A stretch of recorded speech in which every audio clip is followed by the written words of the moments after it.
Bergabungnya Marcus Vidal Cunha, Marquinhos dan Bryan Ferreira bersama Persela Lamongan, praktis membuat tim asal Jawa Timur itu menumpuk pemain asing di sektor gelandang serang. Sebelumnya, Persela Lamongan memiliki gelandang serang andalan yang terdapat pada diri Raphinha. Dibanding Marquinhos dan Bryan Ferreira, Raphinha dapat dikatakan lebih senior dibanding dua pemain anyar Laskar Joko Tingkir tersebut. Baik Raphinha, Bryan maupun Marquinhos memiliki posisi yang hampir sama yakni gelandang serang. Sedikit perbedaan pada diri Marquinhos yang dapat beroperasi di sektor winger maupun second striker. Posisi tersebut pernah dimainkan oleh gelandang serang asal Brasil itu ketika membela Badak Lampung musim lalu. Direkrutnya Bryan dan Marquinhos digunakan sebagai pengganti dari Shunsuke Nakamura dan Jasmin Mechinovic yang didepak dari Persela Lamongan. Tentu saja dari kedua pemain anyar tersebut diprediksi akan dialihfungsikan sebagai gelandang bertahan bahkan bisa saja sebagai bek tengah. Prediksi perubahan peran yang akan dimiliki oleh Marquinhos dan Bryan Ferreira diamini oleh Neil Maizar, selaku pelatih kepala Persela. Menurutnya satu di antara dua pemain anayarnya itu dapat bermain di sektor gelandang bertahan. Saya pinginnya begitu. Ada ubahan formasi. Karena menggantikan Nakamura, Jasmin gak ada, mungkin akan mainkan di gelandang bertahan 1, gelandang serang 1, terang Neil Maizar, Kamis tanggal 19 Februari tahun 2020. Neil Maizar pun mengisyaratkan bahwa peran second striker akan diemban oleh Bryan Ferreira.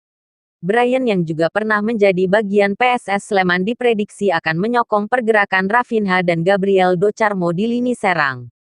Praktis formasi 4-3. 3 atau 4-3, 1, 2 akan digunakan oleh Neil Maizar berkaitan tambahan 2 amunisi bagi Laskar Joko Tingkir itu.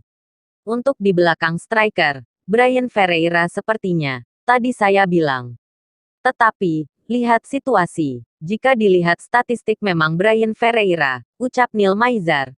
Melihat kondisi tersebut, Marquinhos dapat dimainkan sebagai gelandang bertahan. Meskipun jauh dari posisi idealnya seperti musim lalu bersama Badak Lampung, namun determinasi dan daya jelajah yang tinggi membuat pemain asal Brasil dinilai cocok untuk memainkan posisi tersebut.